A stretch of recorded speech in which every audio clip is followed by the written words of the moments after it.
कांग्रेस के पूर्व अध्यक्ष और विधायक सुखविंदर सिंह सुक्खू ने सरकार पर आरोप लगाए हैं।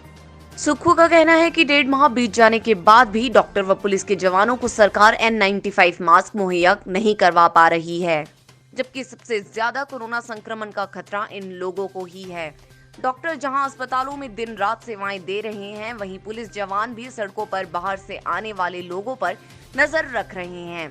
ऐसे में यदि कोई संक्रमित व्यक्ति होता है तो पुलिस के जवानों को भी अपनी चपेट में ले सकता है। उन्होंने कहा कि कोरोना योद्धाओं को सरकार को 2 माह का वेतन देना चाहिए, लेकिन सरकार इनकी सुरक्षा तक को लेकर गंभीर नहीं है।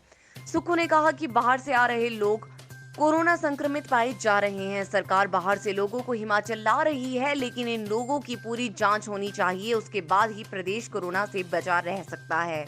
कि राज्य सरकार की चूक तो कई जगह है। जब से लॉकडाउन हुआ है, सरकार ने फैसला किया कि हम पहले लॉकडाउन 21 दिन का होगा, फिर 14 दिन का होगा। अच्छी बात है, लेकिन जो जिम्मेवारी सरकार की है और जो जवाबदेही सरकार की है, उसमें कहीं ना कहीं नाकामी साबित हुई है।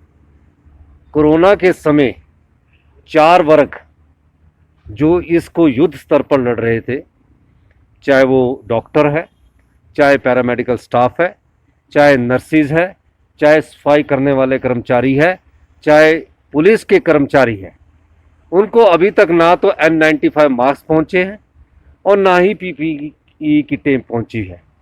अगर कोई बैरियर पर कोई परमिट के द्वारा हिमाचल प्रदेश में आता है और वो कहीं कोरोना पॉजिटिव पाया जाता है और पुलिस अधिकारी उससे जब सवाल पूछता है, तो निश्चित तौर से उसके सिम्टम उसमें आ सकते हैं।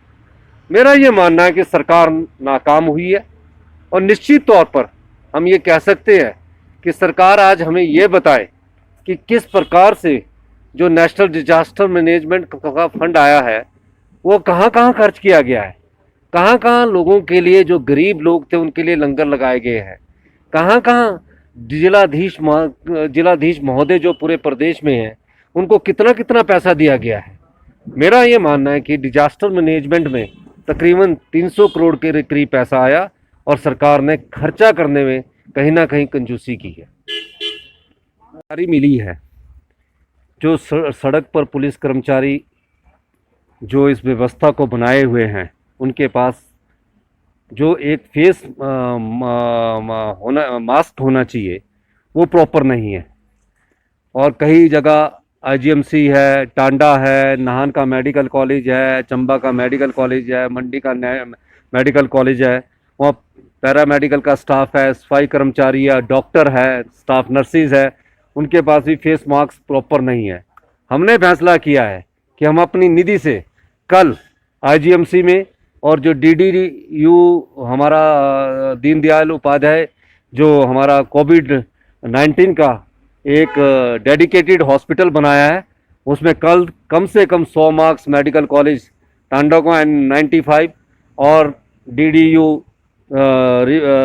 रिपन को N95, Radha Krishna medical college को 100 मास्क N95। मैं अपनी विधानसभा क्षेत्र में, चाहे वो पुलिस स्टेशन है या CSC है, उनमें N95 के करीब, और सभी मेडिकल कॉलेज में हम 100 के करीब N95 मास्क का वितरण आने वाले 2-3 दिन में कर देंगे, क्योंकि इसकी उपलब्धता बहुत कम है। तो इसलिए हमारे पास जितना भी स्टॉक हमने मंगाया है उसको हम कल पहले IGMC में भेजेंगे, हमीरपुर राधा कृष्ण मेडिकल कॉलेज में भेजेंगे, और सभी मेडिकल कॉलेज में जो हिमाचल प्रदेश में हिमाचल सरकार के अधीन है वहाँ हम 100 N95 मास्क भेजेंगे। और जो पुलिस कर्मचारी ड्यूटी पर है उनको भी हमारी कांग्रेस पार्टी के जो पदाधिकारी है वो N95 मास्क जो सड़क पर ड्यूटी कर रहे हैं या पुलिस स्टेशन में ड्यूटी कर रहे हैं उनको भी कांग्रेस पार्टी ये मास्क उपलब्ध करवाएगी। और मैं अपनी निधि से ये मास्क उपलब्ध करवाऊंगा, अपनी जेब से मैं अपने ये मास्क उपलब्ध करवाऊंगा। जैसे कि अभी जानकारी प्राप्त हुई है कि 40 दिन बीत जाने के बाद भी आज हम फेस मास्क भी उन कर्मचारियों को, उन अधिकारियों को नहीं दिला सके, तो ये सरकार की असफलता दर्शाती है। निश्चित तौर पर सरकार को ये चीज़ें ध्यान में रखनी चाहिए। लॉकडाउन के बाद भी, जब लॉकडाउन हुआ और अभी तक लॉकडाउन है, लॉकडाउन के बाद केसेस बढ़े हैं, कम नहीं हुए। और किसी एक जाति के व्यक्तियों को दोष देना भी गलत बात थी। हमें उस उस बीमारी से लड़ना है जिस बीमारी का कोई इलाज नहीं है। इसमें restriction, social distancing, face mask जो है वो सबको उपलब्ध होने चाहिए। सरकार की इमीडिएटली जिम्मेवारी बनती है कि जो अभी इस कोरोना की युद्ध में सरकार के साथ कंधे से कंधा मिलाकर पुलिस कर्मचारी, डॉक्टर, पैरामेडिकल स्टाफ चल रहा है, उनको फेस मास्क आने वाले समय में N95 जो है वो उपलब्ध करवाया जाए। और जहां सरकार की बात है, अगर सरकार इसी तरह सोई रही तो ये महामारी और अधिक फैलेगी। फैक्ट्रियों में बेरोजगार हुए हैं या जिनके जो सुबह कमाते थे और शाम को खाते हैं, उन लोगों की तरफ ध्यान देने की ज़रूरत है। हमारा सुझाव ये है कि सरकार जो भी कोविड सेस लगाती है वो समाज के उस अंतिम व्यक्ति तक पहुंचे जहां उसकी ज़रूरत है। आज हम थोड़ी कंजूसी करेंगे, अपने को थोड़ा सा हम कम सीमित साधनों में अगर हम विकास करते हैं तो उससे कोई कमी हिमाचल प्रदेश में नहीं आने वाली है। और मैं एक चीज़ चाहूँगा सरकार से, और मैं ये सुझाव भी देना चाहता हूँ कि हिमाचल प्रदेश के 5-6 मेडिकल कॉलेज हैं और सबसे अहम मेडिकल कॉलेज जो है वो IGMC है और दूसरे नंबर पर कांगड़ा का टांडा मेडिकल कॉलेज आता है। अगर वहाँ डायग्नोज की बात कर ली जाए, अगर वहाँ उनकी जो डायग्नोज मशीन जो लगी है, चाहे CT स्कैन है, चाहे आपका ये MRI है या और भी कोई चीज़ें जो टेक्नोलॉजी से संबंधित है, वो काफ़ी पुरानी टेक्नोलॉजी इन मेडिकल कॉलेज में लगी है। मेरा सरकार से अनुरोध रहेगा, हमारी विधायक निधि हमारा MLA फंड आपने 2 साल के लिए काटा है, उस MLA फंड से लेटेस्ट टेक्नोलॉजी लाई जा सके ताकि जो भी पेशेंट वहाँ जाए उसका प्रॉपर डायग्नोज हो सके और उसका प्रॉपर जांच हो सके, उसके बाद इलाज शुरू किया जा सके।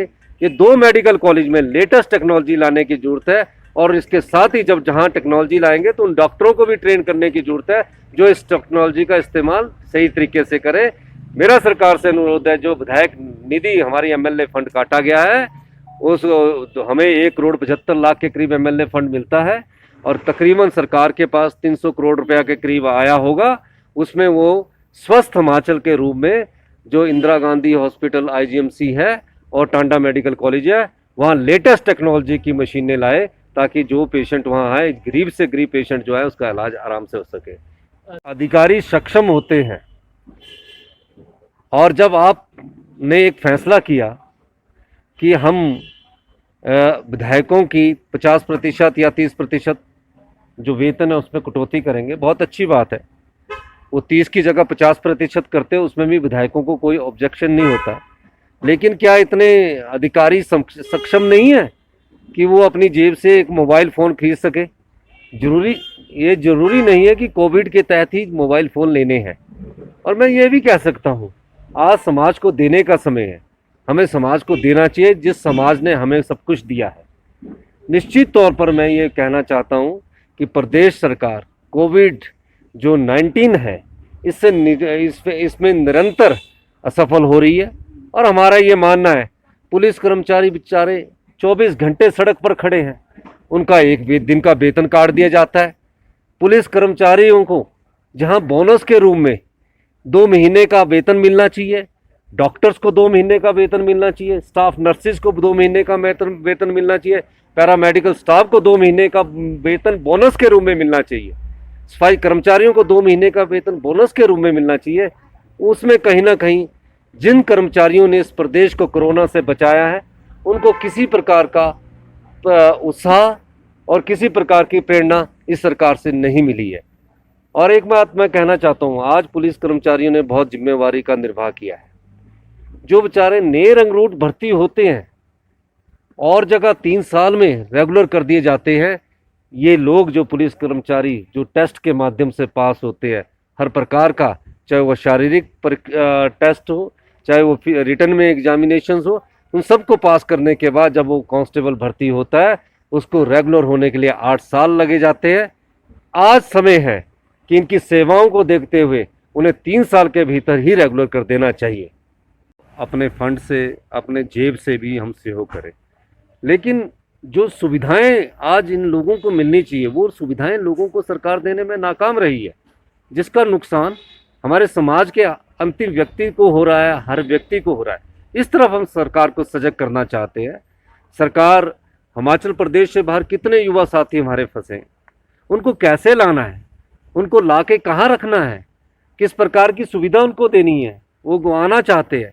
इस संदर्भ में भी सरकार को सोचना चाहिए, पर देर आए दुरुस्त आए। अब तो काफ़ी लेट होने के बाद वो सोच रहे हैं, लेकिन जब वो हिमाचल के में प्रवेश करे तो उनकी किस प्रकार चेकिंग हो, किस प्रकार उनमें कोई रोग ना हो, किस प्रकार कोरोना के लक्षण ना पाए जाए, उस चेकिंग की व्यवस्था भी उन्हें और उस चेकिंग की व्यवस्था और जो टेस्ट की व्यवस्था है वो उन्हें जो हिमाचल सरकार की बाउंड्री है उस पर करना।